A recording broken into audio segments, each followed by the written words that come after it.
Consider two scenarios, creatinine kinase and sodium. Do these two analytes need to be controlled the same way? It's generally agreed that creatinine kinase has a quality specification of plus or minus 30%. The quality specification of sodium is much tighter, generally less than 3%. If we produce creatinine kinase and sodium results that are both 5% above the expected value, which would we be more concerned about? The sodium, of course. In this scenario, we need to control the sodium values more tightly than the creatinine kinase values. The process of determining how we should best control each analyte is called quality control design. More precisely, quality control design is the process of identifying what quality is needed for each test and what control rules are required to notify the laboratorian if the quality specification is not being met. This is a cost associated with ensuring quality. We want to ensure that we meet our quality specifications, but not waste money and effort on trying to improve tests that already have a sufficient quality. If our quality specification for creatinine kinase is plus or minus 30%, and our creatinine kinase test performs with a quality of plus minus 2%, we don't need to worry about improving creatinine kinase. We should instead focus on other analytes that are not in such good shape. Identifying appropriate quality specifications for each test is not enough for determining how we should control each test. We need to also consider our test performance. Going back to our sodium and creatinine kinase example, if our sodium results have a variation of 0.25%, but our creatinine kinase results have a variation of 25%, we'll need to control our creatinine kinase test more tightly than our sodium test. There are 3 steps to designing the quality control system for a test. First, we identify what's the appropriate quality specification. Then, we evaluate our test performance. And finally, we select quality control rules that are appropriate for our performance and quality specification. Determining what quality is appropriate for a given test is not an easy thing. There's been a lot of debate around the world about appropriate quality specifications for clinical diagnostic tests. A conference was held in Stockholm, Sweden to address this. Which types of quality specifications were more preferable than other types? The result was a hierarchy of quality specification types that can be used to determine the relative value of a set of quality specifications. Those at the top of the hierarchy are preferable to those at lower. The general hierarchy. You can see that quality specifications specific to clinical outcomes are at the top of the hierarchy, and goals derived from current state-of-the-art are at the bottom. This does not mean that goals based on the current state-of-the-art have no value. It's just that the other types of goals have more value. Let's look at the 5 parts of the hierarchy in more detail. Goals that are specific to a clinical setting should be used before anything else. A quality requirement for very precise monitoring in a transplant patient should take precedence over a general regulatory-based requirement. For general clinical settings, 2 main types of quality specifications are recommended.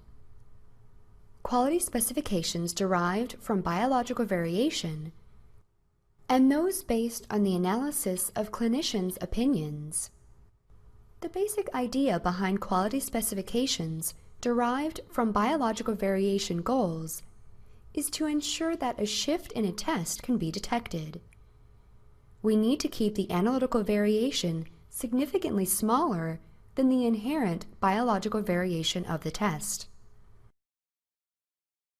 Another approach is to interview treating clinicians and ask when they would consider a change in a result significant.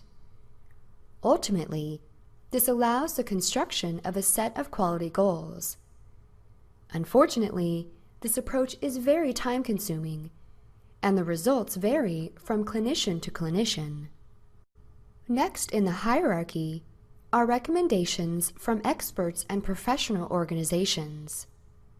These are preferred to performance goals derived from regulatory agencies and external quality programs. The least preferable type of quality specification is derived from the current state of the art. Current state of the art generally refers to the median performance of a group. State of the art is not related to the clinical settings. It simply focuses on identifying what the average quality of a test is. Half the laboratories in a given group will have higher performance. Goals may be expressed as a percentage, or a concentration, or a number of standard deviations. Examples might be plus minus 1 millimole per liter, or plus minus 3 standard deviations from the mean. If the goal is not a percentage, it must be converted to a percentage by dividing it by the target value and multiplying by 100.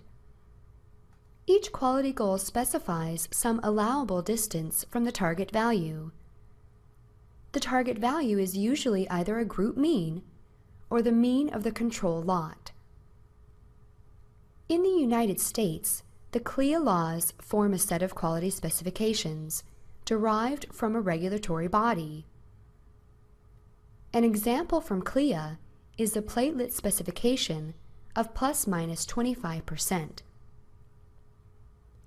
For a group of laboratories evaluating the same specimen, each lab should report a value that's within 25% of the group mean. One of the deficiencies of most quality specifications derived from regulatory bodies is that there's little science behind the specification. Why is the US CLIA value 25%? Why not 24%? A more scientifically sound approach is to derive quality specifications from medical requirements. However, there's no universal agreement on what the medical requirements are. Biological variation is an approach that uses the within-person variation and between-people variation of the analyte in question to derive the maximum amount of analytical error that can be tolerated without adversely affecting the value. For platelets, the within-person variation is 9.1%, and the between-people variation is 21%. It can be probabilistically computed that as long as the analytical response is within 13.4% of the target value, it will not have an adverse effect on the result. Dr. Carmen Ricos and her associates have determined the components of biological variation. Quality specifications derived from biological variation have scientific references that they were computed from. Here are the 6 scientific articles that were used to derive the biological variation components for platelets. Once the quality specifications have been determined, the next step is to evaluate laboratory performance. The bias and imprecision for each test must be determined. Bias or inaccuracy can be thought of as the calibration difference between where a test is calibrated and where it should be calibrated. Imprecision is expressed as a coefficient of variation, or the analytical CV. In the technical literature, the analytical CV is frequently represented as S measure. In most QC rules, there's a trade-off between error detection power and false rejection rate. The error detection power is the probability of a QC rule of detecting an error. The false rejection rate is the probability that the rule will indicate a problem when none exists. The essence of good quality control design is to select QC rules that have sufficient error detection power to detect critical errors, but the lowest possible false rejection rate. To determine which QC rules need to be considered, we need to compute how large an error we need to be able to detect. Unless laboratory bias and imprecision are both zero, highly unlikely, the normally operating test system will have some baseline amount of error. This is called the current total error. We need to detect an error that, in addition to our current total error, will violate the quality specification. This error is called the critical error, or S-critical. If our QC rule detects when S-critical occurs, then we'll know when our test system is no longer operating within the quality specification. The S-critical value is simple to compute, given a bias, S-measure, and a quality specification. The Z-factor is a probability adjustment factor, usually set to 1.65 for 90% probability. Once we know what S-critical must be detected, we look for QC rules that have a high degree of probability of detecting it and a low false rejection rate. The error detection characteristics of a QC rule can be plotted in what's called a power curve. The vertical axis is the probability of error detection. The horizontal axis is the size of the error. In general, as the size of the error grows, the probability of it being detected also grows. In this plot, we're examining the power curve of the 1-3S rule when evaluated multiple times. The bottom curve is for a single evaluation. The top curve is for 20 evaluations. Notice that if the S-critical is above 4, the 1-3S rule would likely be suitable. Each QC rule also has a false rejection rate, or probability of false rejection. This plot shows the false rejection characteristics of a number of different QC rules. The vertical axis is the probability of false rejection. The horizontal axis is the number of times the rule is evaluated. Note that the 1-2S rule is above the other rules, and the 1-3S rule is near the bottom. A single 1-2S rule evaluation has a false rejection probability of about 4.9%, or approximately 1 in 20. A single 1-3S rule evaluation has a false rejection probability of about 1%, or 1 in 100. These computations will allow you to optimally select the QC rules appropriate for your laboratory. The main problem with them is the time and effort required to do them. In conjunction with Biorad, Dr. Westgard has automated this process with Westgard Advisor. Dr. Westgard's algorithm has the performance characteristics of the most useful QC rule combinations, which can be used as a part of Biorad QC management software. Given inputs of the TEA, bias, and imprecision, his algorithm will calculate S-critical and select the optimum QC rule that has sufficient error detection and the lowest probability of false rejection. Westgard Advisor automates QC design. Using Westgard Advisor is simple. Begin by configuring the quality requirements for each test. Then specify the QC data requirements.